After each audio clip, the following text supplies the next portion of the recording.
గతంలో DSC BRS ప్రకటించింది. BRS ప్రకటించిన తర్వాతన అది ఫెయిల్ అవ్వడం, దాంట్లో జరిగినటువంటి కొన్ని కారణాల వల్ల అది వాస్తవంగా 10 ఏళ్లలో ఓ 10 సార్లు డిఎస్సి ప్రకటించవచ్చు, లేదా కనీసం 2-3 సార్లు ప్రకటించవచ్చు. అప్పుడు పబ్లిక్లో ఒక విశ్వసనీయత ఉండేది. కానీ చేయలేదు. ఎలక్షన్స్కి ముందు పెట్టారు. అది కాస్త ఎలక్షన్స్ అప్పుడు ఇస్తే ఉద్యోగాలు అనుకున్నారు, అది అవ్వలేదు.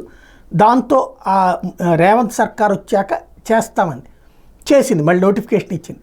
కానీ దాన్ని లేట్ అవుతోందంటూ ఇంకా కొంతమంది నిరుద్యోగులకి టైం కావాలంటూ గొడవ చేస్తున్నటువంటి నేపథ్యంలో కావాలని చెప్పి నిరుద్యోగుల పేరుతో గొడవ చేయిస్తోంది బీఆర్ఎస్ అని ఆగ్రహించినటువంటి కాంగ్రెస్ పార్టీ తీవ్రంగా స్పందించింది. మరో డిఎస్సి నిర్వహించేందుకు ప్రభుత్వం సిద్ధంగా ఉంది, రేవంత్ సర్కార్ సిద్ధంగా ఉంది. ఇంకా 6,000 టీచర్ ఉద్యోగాలు ఖాళీగా ఉన్నాయని మేము గుర్తించాం. నిరుద్యోగులకు వెంటనే ఉద్యోగాలు ఇవ్వాలనేది మా ఆలోచన. ఏదైతే మొన్నే చెప్పుకున్న ఉస్మానియా యూనివర్సిటీలో రచ్చ చేశారు, అక్కడ మా చదువులు పూర్తయ్యేదాకా ఆగమంటున్నారు అన్నటువంటి అంశం అలాంటిదేమీ కాదు. వాళ్ళకి మళ్ళీ నోటిఫికేషన్ ఇస్తామన్నటువంటి విషయాన్ని ఇప్పుడు తాజాగా రేవంత్ తరపున డిప్యూటీ సీఎం బట్టి విక్రమార్క ప్రకటించారు.